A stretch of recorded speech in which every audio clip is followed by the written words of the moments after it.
ముందుకు చూపించలే, లేకపోతే I will beat and break your bones. You have broken my bones many times. మర్చిపోయావా?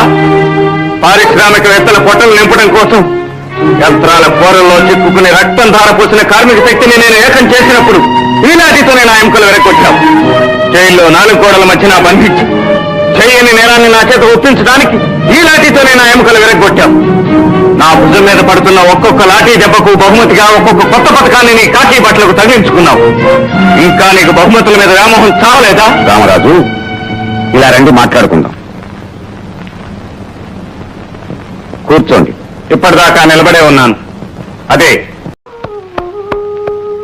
పేద ప్రజల ప్రతినిధికి సుస్వాగతం. రాజధాని నగరం నుంచి ప్రజా సమస్యను పరిష్కరించడానికి వచ్చిన మంత్రిని రహదారి బంగ్లాలో నిద్రపుచ్చి పంపేసిన ఘనత వహించిన ఎమ్మెల్యే గారికి నమస్కారం. వేళాకోళాలు ఎందుకు లేవా? వేళాకోళం కాదు, సూటిగా అడుగుతున్నాను.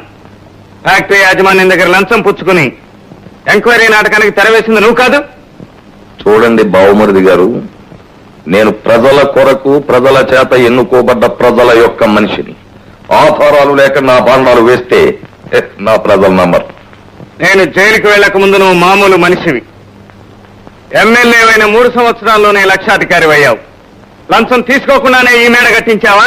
ఏ లంచము తీసుకోకుండానే ఈ ఫర్నిచర్ అంతా